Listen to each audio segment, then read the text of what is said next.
I bought this Porsche GT3 to put 100,000 miles on it and maybe one day make it the highest mileage example in the world. However, it's not going to plan. I bought this manual Porsche 991.2 GT3 from none other than legendary Olympic cycling champion Sir Chris Hoy. So back then, Chris had completed around 4,000 miles, and since, I've added another 55,000 miles. So why did it grind to a halt?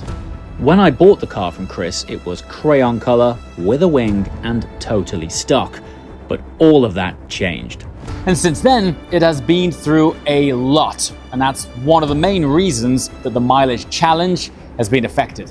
It's changed paint color twice. It's had the wing removed and a ducktail added. It's had a JCR custom exhaust, an RS carbon bonnet, and an entirely new custom interior.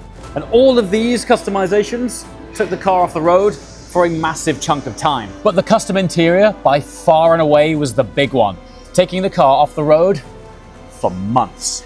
By which time I was lucky enough to get allocated a BMW M3 Touring, which took the place of the GT3 as my daily driver.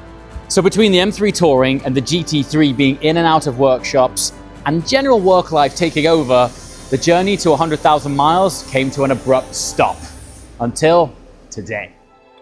A massive part of this year is my sub-7 Nürburgring challenge. Together with Porsche, Manthey and Michelin, I'm chasing one of the most elusive milestones in motorsport, a sub-7 minute full lap time of the Nordschleife in a road legal car, the 992 GT3 RS. Which will require me to be in and out of Germany a lot this year. Hundreds, if not thousands of miles on the Autobahn, the perfect opportunity to get this thing back on track to 100,000 miles. But before then, this car needs a major inspection and a serious service is due to fix all of the problems that have been identified.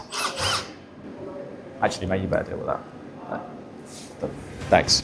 In fact, there's so many problems with this car that Porsche Perth had to order a few parts.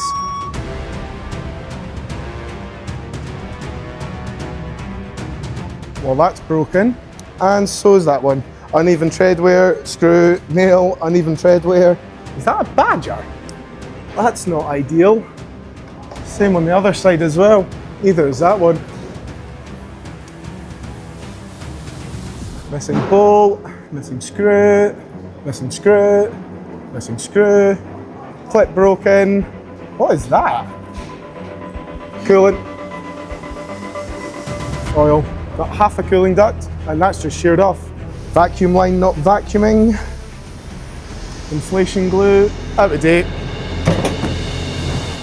So I'm going to be fascinated because it hasn't had much love for 18 months, 2 years. Shame. And the attention that it has had has mostly involved tearing it to pieces. So it's had interior ripped out, it's had various exterior parts changed, RS bonnet, etc. I don't know the condition of the brakes or the pads or anything. I've taken the wheels off already to do a few checks and such. Had a look over a few bits and bobs. I'll point out to you. But it's a 60,000 mile GT3. You don't get a lot of 60,000 mile GT3s. This is the first one that high that I've seen. So something that I think we should do is check the discs, make sure that the discs are well within life. We've got a special tool we use to measure the density of the carbon ceramic, so make sure that's okay. Do a few wee calculations. We're going to do our oil and our filter. We're going to strip this whole back end off. It's not had an air filter or a dry belt for 4 years, so we are going to strip the rear end off. All of this will come off, put it nice and safe, and get in and do the dry belt and air filter as well. How often should it have a belt and filter? Every 4 years. Oh, okay. So I'm not like gross neglect no, then. No. It's just it's time for one. Yeah. So sort of every 2 years you're doing like your oil and filter, brake fluids, cabin filters, pre-air intake filters, brake fluid change. Okay. Multiple checks, and then every 4 years you do the likes of your spark plugs, air filters, drive belt. Yours is a manual, so it doesn't get any transmission change until 12 years old. Oh, really? PDKs are a bit different. PDKs you tend to do about 6 years or so. Right. But it's manual, so 12 years for. So that's based on age rather than mileage. Yeah, so it's run time. There's a mileage as well. Yeah. It's about 128,000 kilometers. So I'm not very good at conversions. So at the end of this year, I'll be back. Yeah, you'll be fine. We'll do it. It's all good. So one of the sort of reasons that when now doing this and sort of bringing this back, and I feel like it's almost a reintroduction of this car on the channel, Great car. is because once the RS goes to the ring, we're going to leave it there, and we're going to be using this as the wheels to go up and down. Nice. So it's not beyond the realms of possibility that this could do another 20,000 miles this year. Not just going to and from the ring, but I will adopt it again as a daily, because the original intention was to do 100,000 miles in this car. My intention now is I want to make this the highest mileage generation of this car, GT3, in the world.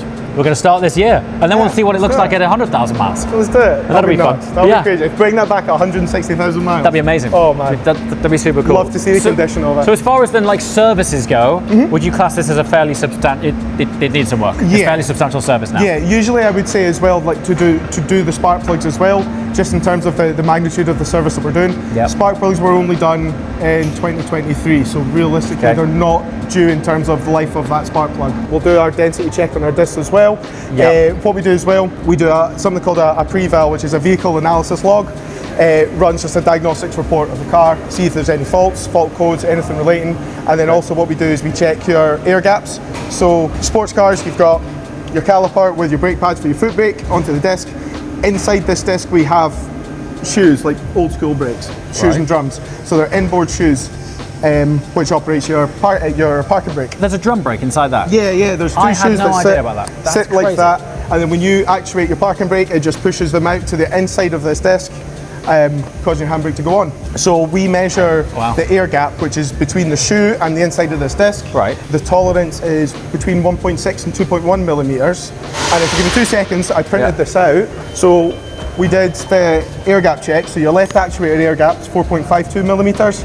Right actuated air gap, 4.112 millimeters. So is that saying it's too big? Yeah. Okay. Yeah, so advice to adjust them. Okay. Easy adjust, we'll do that for you, because it needs to be between 1.6 and 2.1. Okay, so it's quite a... It'll get to a certain gap where it'll bring on a warning and say, you need to do this or your handbrake's not going to work. So interesting you should say that. That's probably why every now and again I do get a e-handbrake error. Yeah, it's probably because it's getting to a point where it's quite a big gap between the shoe and the inside of the disc. Makes sense. So we'll adjust them. We'll get that all nice and nipped in the bud. There's a few slightly more concerning issues. Just rip the plaster off, man. Which we'll talk tell me what's happening here. You've got a coolant leak at the front somewhere. Wonderful. We're going to find. I'll put the car up, but there's some coolant and such underneath. Okay. This has got 3 radiators that have been the GT3. You've got one either side, and you've got your central sports radiator as well. So hopefully it's nothing too serious, but we'll strip it and have a look and make sure everything's all right. This has seen better days, isn't it? It's Let me put the ramp up. It's funny the like notion of doing 60,000 miles in one sounds fine because it's a road car and that's what they're for. But actually, when you start to realise the actual wear and tear that every scenario that's happened over those 60,000 miles leads to things like this. Maybe that's a curb on a track. Maybe it's I think so. A speed bump impact. The corners of the lower arch, it's quite thin plastic.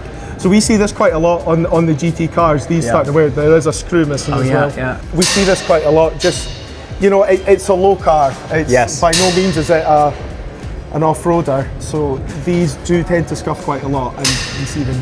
What you're going to find, and I totally forgot about this, what you're going to find is I interfaced quite swiftly with the Badger. Nice.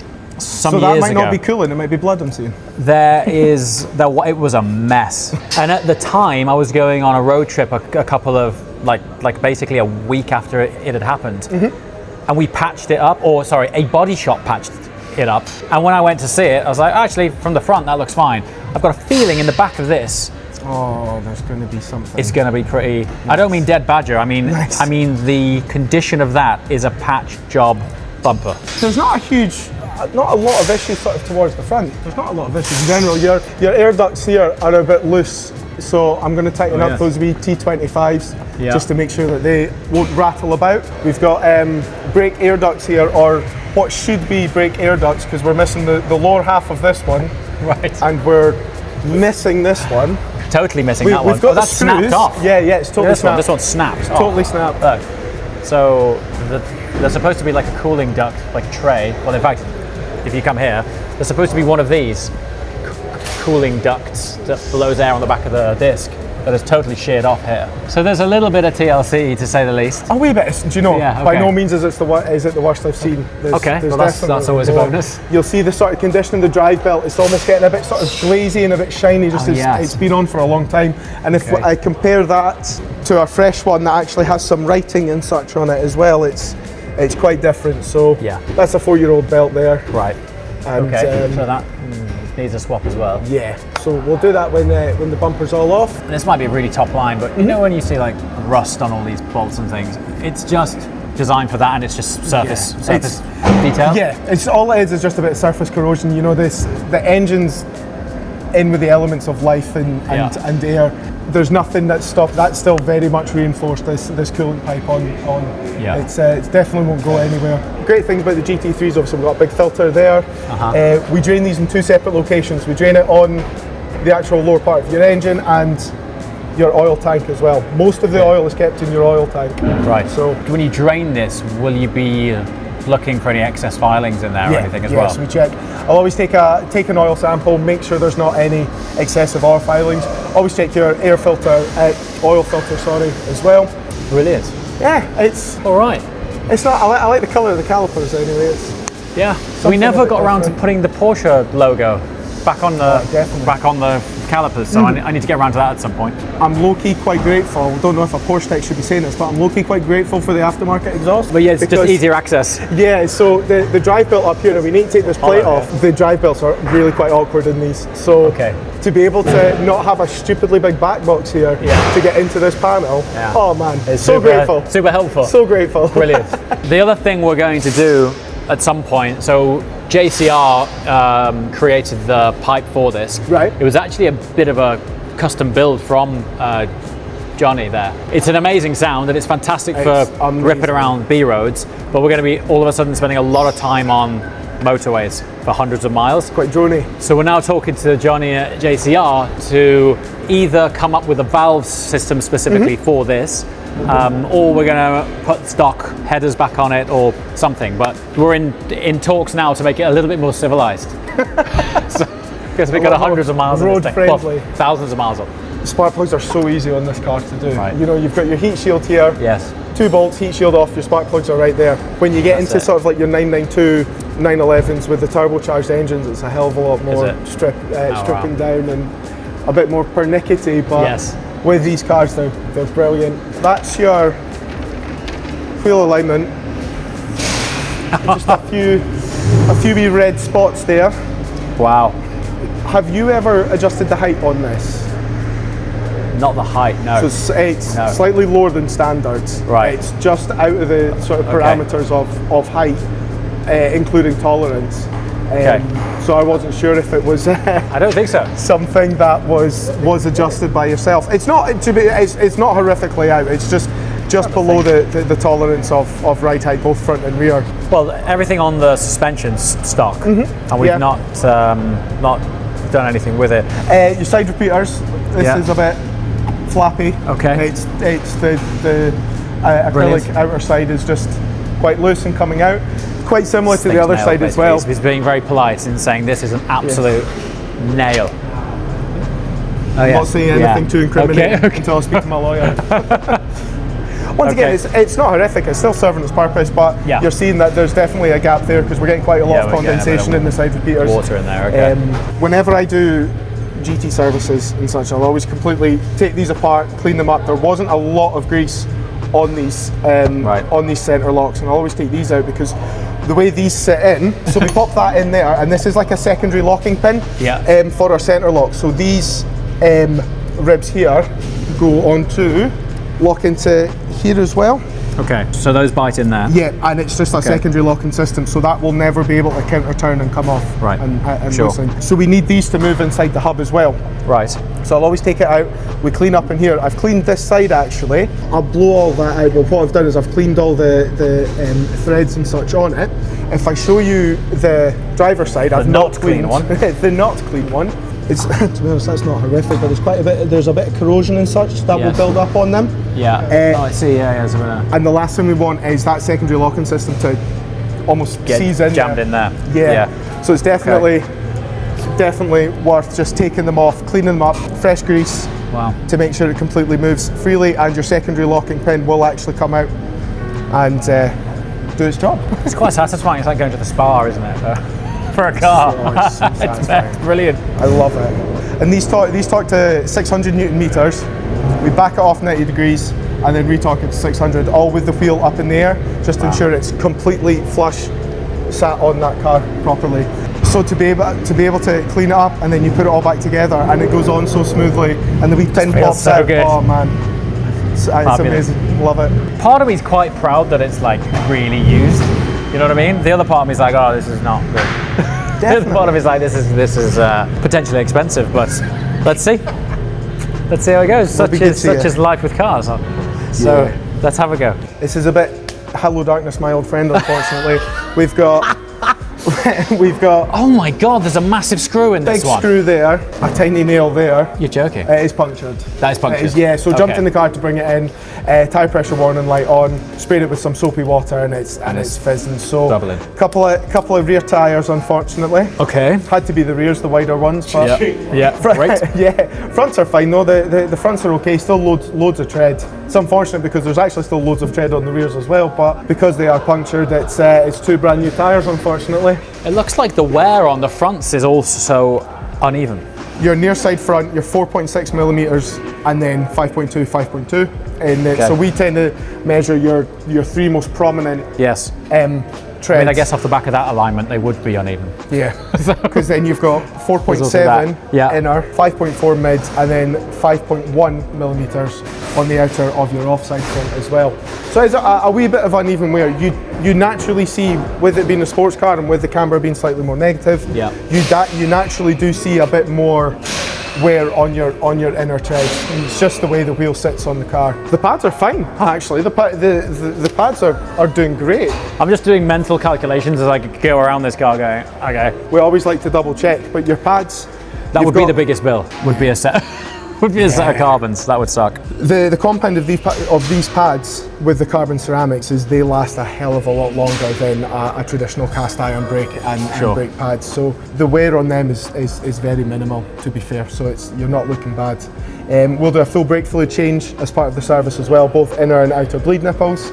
And we'll do about 250 ml per corner of brake fluid, just to make sure it's got all fresh. Brake fluid is what we call hygroscopic, so it absorbs moisture, and then your boiling point is then reduced. So then if you're out on track and you're hammering it and you're braking hard, it's getting hotter and hotter and hotter. Yes. So if you don't change your brake fluid and it's got a lot more moisture, it's going to tend to boil a hell of a lot quicker, and that's when you get brake fade. I'm going to be interested to see the condition of the back of this front bumper, because the last time it was the back of the front bumper, the inside of it, because it has interfaced with some wildlife, and I know in the back of there is a patch job because we were never able to source a front bumper in time. As it happens, the Badger was already dead, and it was in the middle of an off-ramp, like a slip road. Oh right, yeah. So I came off the motorway at motorway speed, and as I came around what was quite a tight off-ramp, there's what looked like a small bear, in that it was massive. And do you remember I pulled in and it was rank, and we just came in and looked at the front splitter and it was just cracked. It doesn't look horrific inside, actually. That's quite remarkable. You'll be fine. Great. So see, when I do a health check or if I'm doing a service, I always write everything in a notepad. I've got about 5 or 6 of these notepads completely filled up in my toolbox. So I just like to keep a little reference. That's for our car. Yeah, the whole thing. To be honest, it's not bad, because in terms of interior, apart from it being very, very different, very orange, it is literally just your switch pack for your frunk and your boot. Have you plugged it in yet? Like, has it thrown up anything?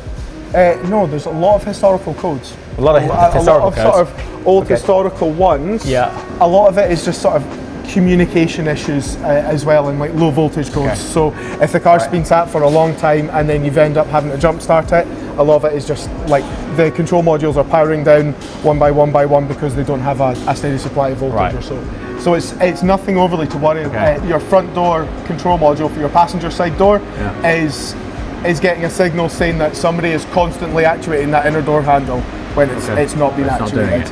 A lot of them historical. I don't think there was any active actually. Oh, key batteries. Key batteries. Key batteries. Let's get those updated. Okay.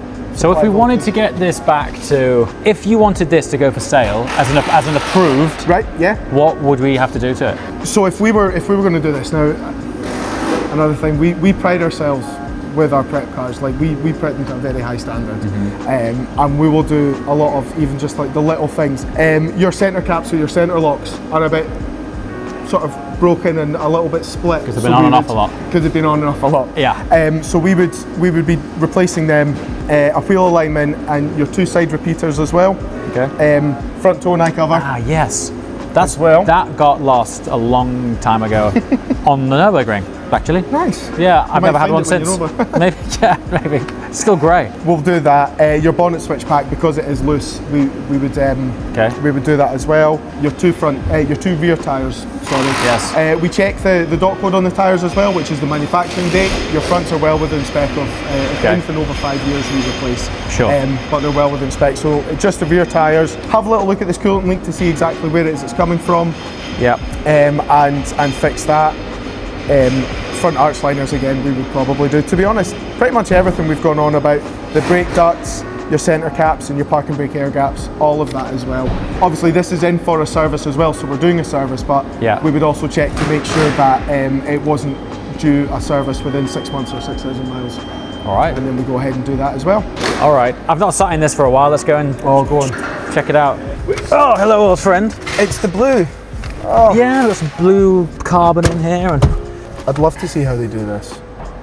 It's really extensive. The upper trim of a car is challenging, but not the end of the world. The lower trim, things down here, seat trim was standard-ish, but all of these tiny little things, as soon as you want to color code everything, becomes a bit of a nightmare. So I take it, you see the blue? Is it like a film that goes over the pre-existing carbon fibre? This is a actual clear coat tint, so that's effectively paint.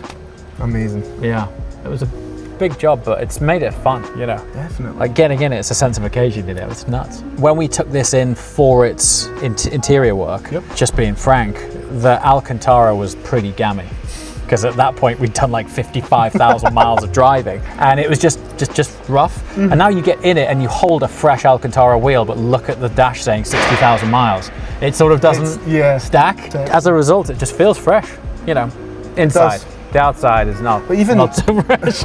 For 60,000 miles, your gearbox is solid. The clutch as well. Yeah, it's decent. It's decent, man.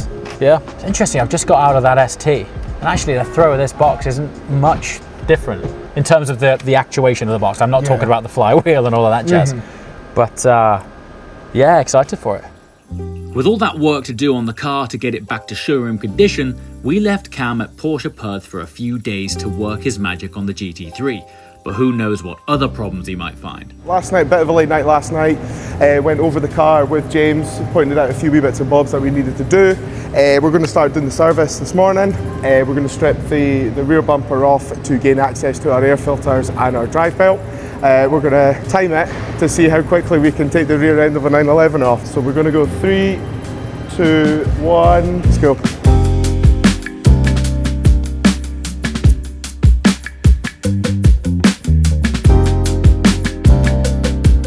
So 7 minutes, 39 seconds, bumper off, ready to go. So we'll just take this support brace off, air filter box out, get into the back to get to the drive belt. So there's a lot of vacuum systems on these GT3s, and it's kind of Porsches in general.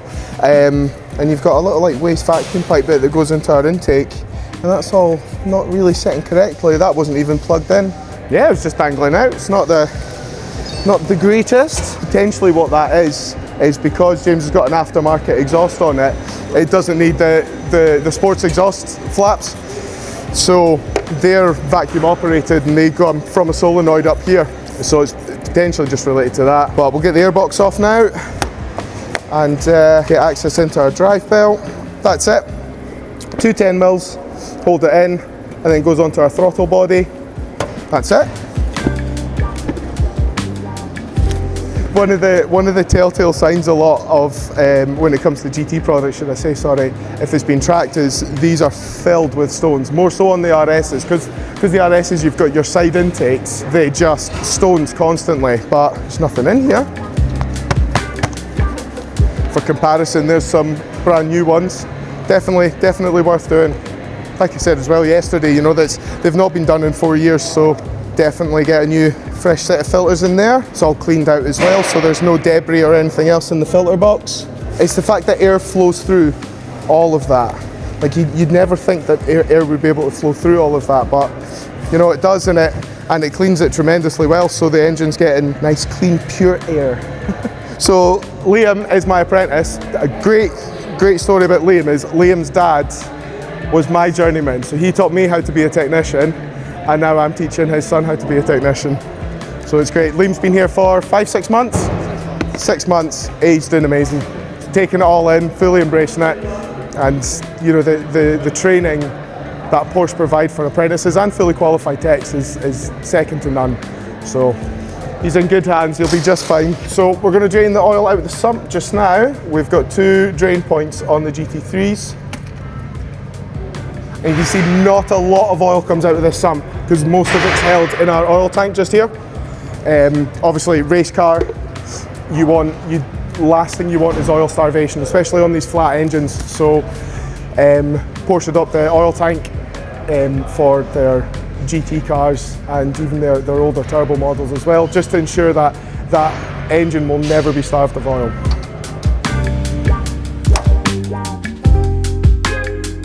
But this is kind of, in theory, thank you Liam, a slightly overdue 6-year service, but with a couple of extra parts like the air filters and the drive belt, just because they've not been done in 4 years. Engine itself looks good though. So we cracked the oil filter, we're just letting it drain out a little bit before we take it off, hopefully not get any more oil on our hands.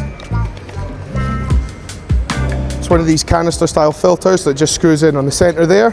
We do torque it as well to about 20 Newton meters, but we always make sure that we oil up our seal because we don't want that to kind of stick and seize, and like what the old one's done, it's proven to be very difficult to come off.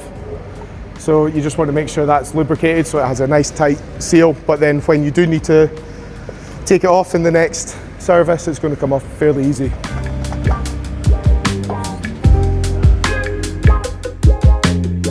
So if I show you here, this is our special tool we use to measure carbon ceramic brakes. You'll see a little laser will come out there and it measures the density of the disc. So we need to make sure it's within calibration. So you see here we're looking for a number of 59.9, give or take 2.0, and we want our laser to be in between those lines. So if I turn it on, we should see that the laser's within the lines.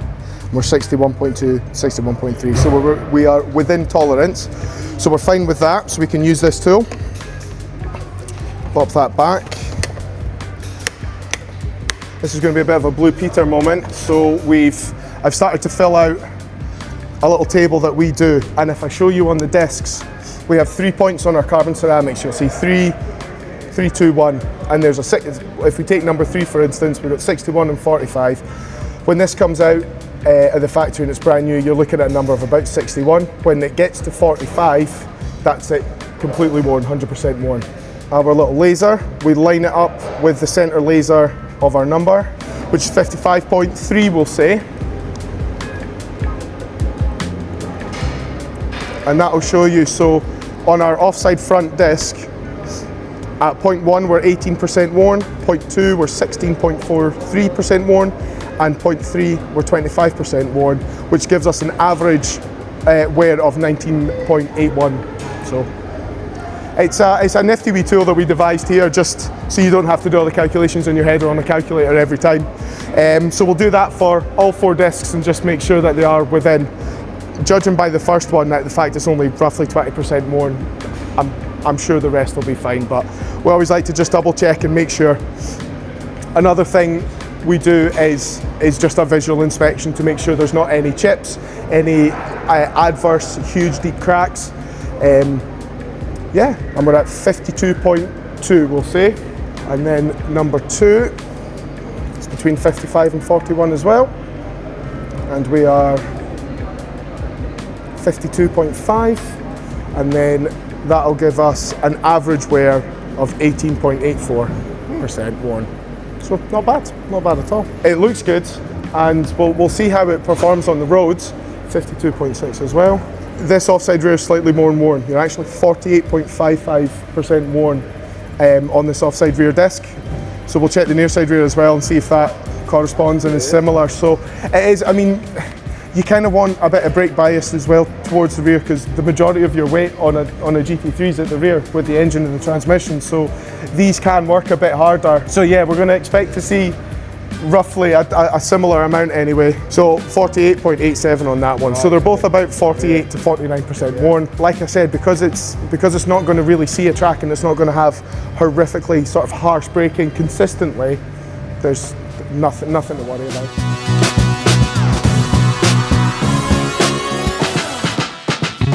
So come on, let me know. There was a lot of things that Cam was like, yeah, that's broken, and that needs fixing, and that needs swapping, and etc., etc. So it's a few days. I'm going to be interested to see what it looks like. No bother. So we've got your quote. Okay. So that's the quote for your service. Okay. So this is just the beginning then, effectively. So if I wanted to get it back to what is effectively showroom condition, I'd need to do all of those things. Okay. So your near side tyres, your tyre is £408.60, fully fitted. Okay. Same for the offside rear is £408.60. Your canister is £91.11. Your wheel alignment is £810. For a light, is it? £810 for an alignment? Yeah. Okay. Toe and eye cover Yeah. is £65.40.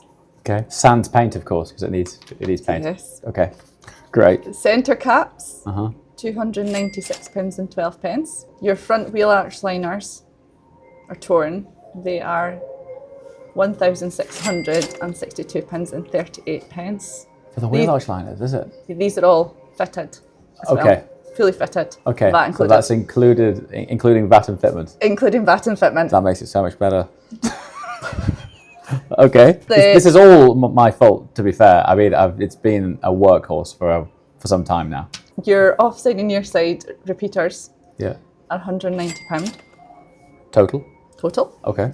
Your parking brake air gap, for that to be adjusted, is £202.50. Okay. Your bonnet switch, pack and clip is £252.36.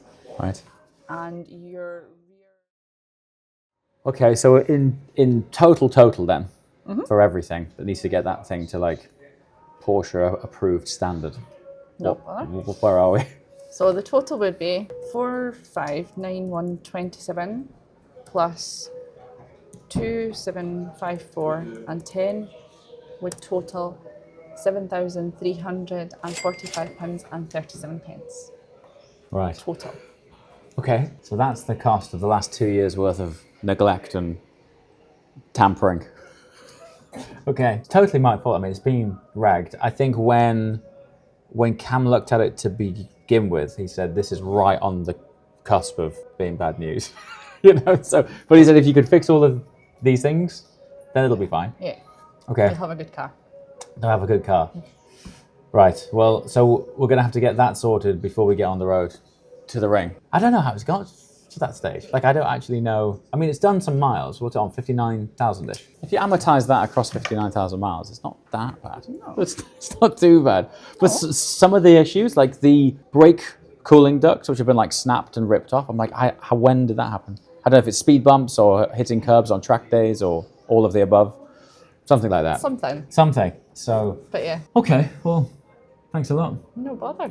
We're going to get that done then and keep it Have your nice and car nice nice for and you clean. going to the There you go. delivery. Yeah, thanks very much. No bother.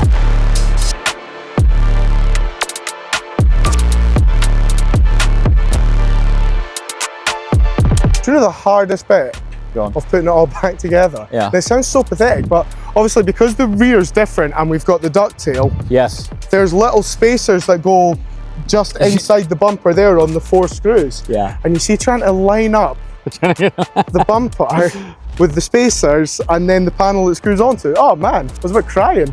I think it's got a Gen 1 fan array in it too, right? Yeah, so I think so, Yeah. to be fair. Yes, it does, because the plugs are different. Yeah. I think where the Gen 2 fan array mounts, it sits too high for this to fit. Makes sense. So you have to, dare I say it, downgrade, or just have a different gen, and that allows that, sort makes of sense, yeah. that aero pack to fit. It's cool. But, it's different. It's one of a kind, isn't it? It's like 2.7 RS, isn't it? It's kind of like a semi-touring, like you say, 2.7 homage Frankenstein. You know, so it's good. And what was it like to drive? It's good. Oh man, yeah. I feel like manual Porsches get overshadowed a bit because everyone goes on about PDKs. Yeah. And like I think a PDK transmission is one of the greatest transmissions ever made. Yeah, it's amazing. But a manual Porsche, how solid, and like you know when you're in gear, and it's. I find myself changing gear for absolutely no reason at all. It's about to get hyper cool.